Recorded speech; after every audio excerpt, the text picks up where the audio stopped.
So I wanted to ask just the crowd for a second, how many entrepreneurs out there have some sort of ad revenue built into their, online ad revenue built into their business? Dave Chappelle, I see you, I know you guys do. So there's several entrepreneurs out here, obviously, that are wondering what's going to happen in 2009 with the ad market. What's your outlook on what's going to happen there? Excluding, you know, of course, niche online technology publications like TechFlash, which we think are going to be an enormous success. You know, obviously, we all, you know, have crystal balls. We do the best we can to predict. I think the analysts, you know, have everything from flat to slightly up to slightly down. I mean, it's clearly going to be a challenging year in 2009. I think obviously the economy is the primary driver of that, which hurts all advertising. I think the other thing is the fact that a lot of the players hurt in advertising are financial sector and autos, which of course are big spenders or have been on the internet. And even when finance comes back, it'll be fewer players, so I think that impact will be felt longer. The other sort of secular trend that I think you know, slows things down a little bit online is that a lot of the growth in usage online is coming in social networks and video, which in the long run is a great thing. People are online more and it will be monetized, but in the short run those are under-monetized areas. So I think all those things are kind of negative factors for the online space in the short run.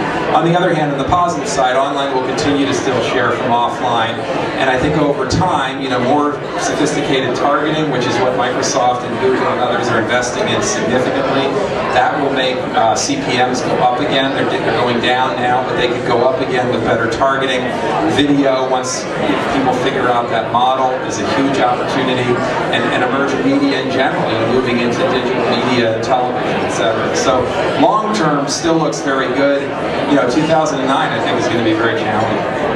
Brian, there are a lot of venture capitalists in the audience, I'm sure, who would be very interested in the answer to this question. So, you've now left Microsoft. You haven't yet said what you plan to do. Can you give us a hint? Or actually, even can you give us an announcement? That would be even better.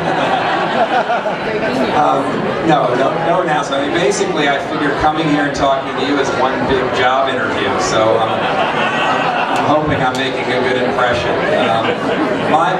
My goal, I do want to take a little bit of time off. I haven't really done that before in my career, so Rich Barton has advised me to take a whole lot of time off and leave the country, and I don't know if that's as a friend or he wants me out of the country for other reasons.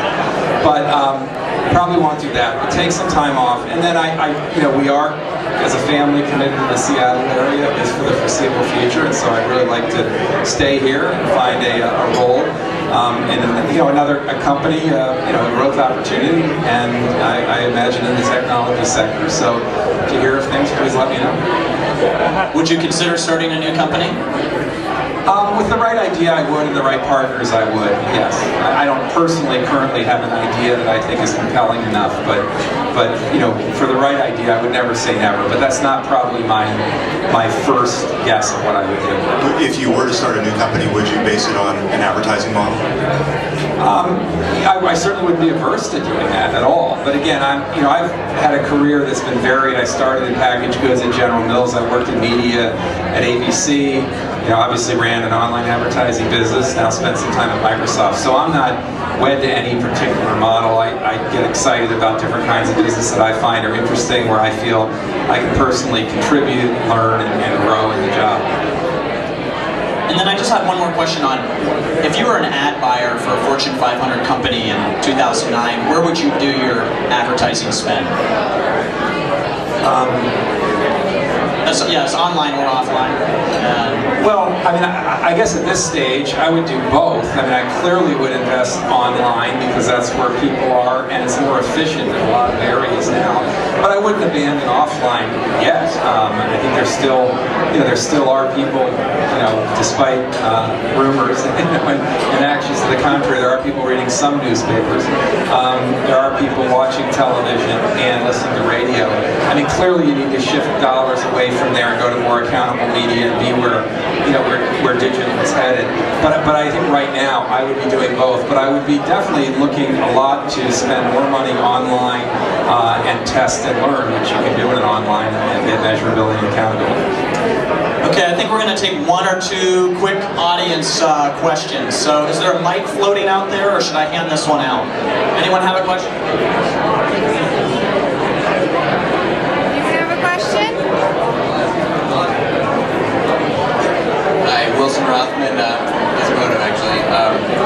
is, why is an online reader worth 1/10 of a magazine reader when you're buying it?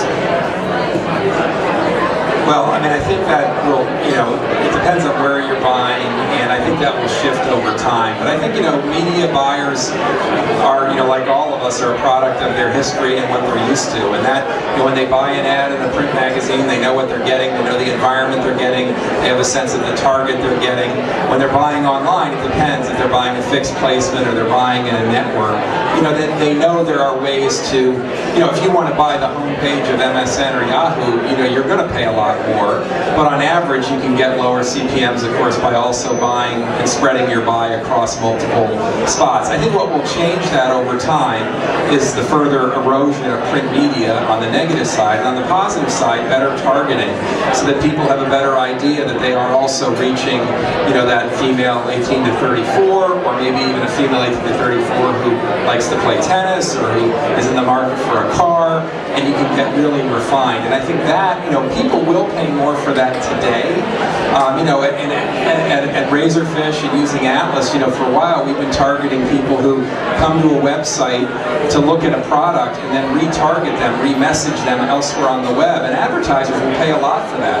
We've already been to my website, I can reach you now, I don't care where you are, I can now reach you through a network. So people are paying higher CPMs today for targeted inventory, but the untargeted inventory and the massive inventory and the fact that supply grossly outstrips demand today means the average CPMs are still lower. But that's going to change over time. Okay, guys, I think that's going to wrap it up. Let's give a big hand for Brian, our guinea pig at the kickoff of the TechFlash speaker series. Really appreciate his involvement. Thanks a bunch, Brian.